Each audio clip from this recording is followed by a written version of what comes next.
Gods! Oh, gods! Irene's breath came quickly as the girl stepped closer to the two remaining attackers.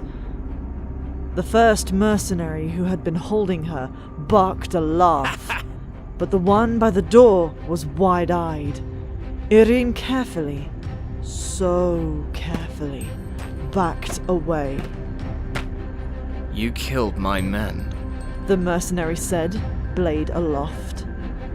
The young woman flipped one of her daggers into a new position, the kind of position that Yrene thought would easily allow the blade to go straight up through the ribs, into the heart.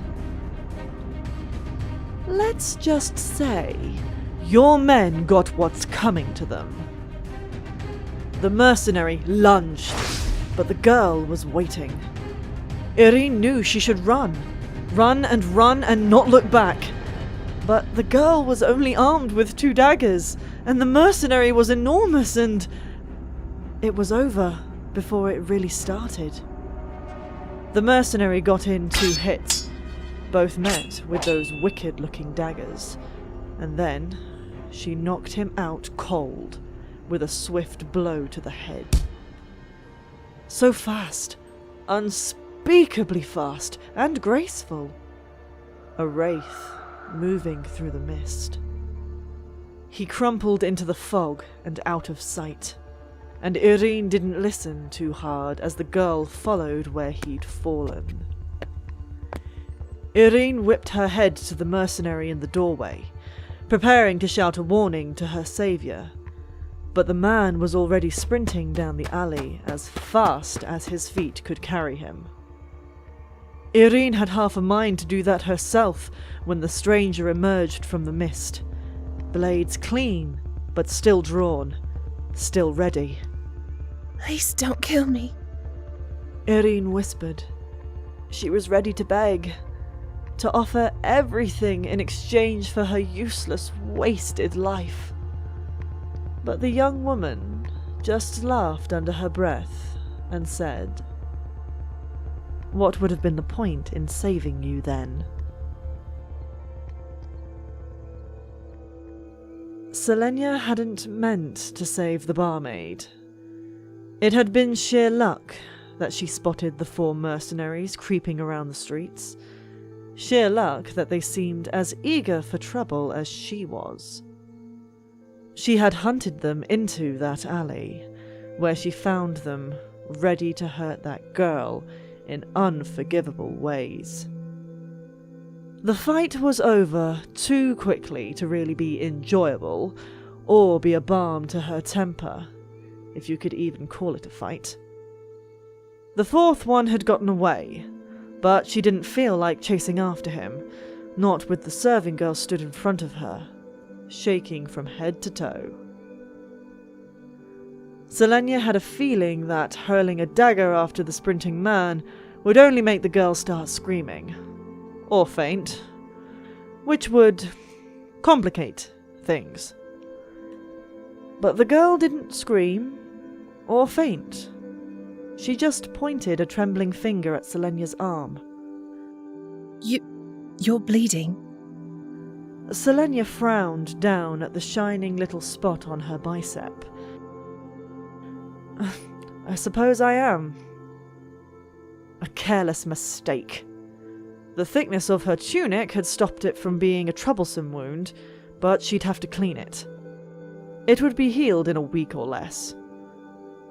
She'd made to turn back into the street, to see what else she could find to amuse her, but the girl spoke again. I could bind it up for you. She wanted to shake the girl. Shake her for about 10 different reasons. First, and biggest, was because she was trembling and scared and had been utterly useless. The second was for being stupid enough to stand in that alley in the middle of the night. She didn't feel like thinking about the other reasons, not when she was already so angry. I can bind it myself, Celaena said, heading for the door that led into the White Pig's kitchens. Days ago, she'd snooped out the inn and its surrounding buildings. and now she could navigate them blindfolded. Silver knows what was on that blade. The girl said, and Celaena paused, invoking the goddess of healing. Very few did that these days, unless they were... My mother was a healer, and she taught me a few things. I could... Please, let me repay the debt I owe you. You wouldn't owe me anything if you'd used some common sense. The girl flinched, as though Celaena had struck her. That only annoyed her even more. Everything annoyed her. This town, this kingdom, this cursed world. I'm sorry. What are you even apologizing to me for?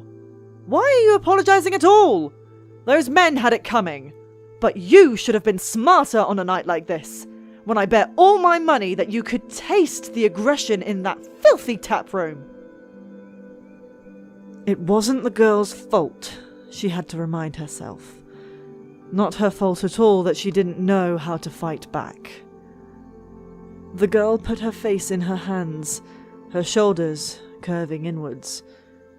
Celaena counted down the seconds until the girl burst into sobs, until she fell apart.